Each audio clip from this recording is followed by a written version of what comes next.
Hi guys, in front of me is REALME GT2 and let me show you how to change wallpaper on this device. So at first open the settings, then click on personalizations,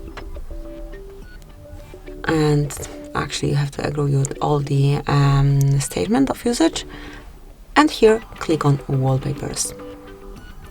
Here you can either choose something from your own album, one from inventive wallpapers, static wallpapers, or live wallpapers. It's up to you. I will pick one from static. So here just pick the picture that you like the most and that you want to apply as your home screen and lock screen.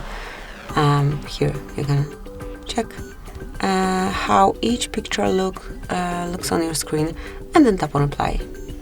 Now decide if it's for your lock screen only, just your home screen, or both of them.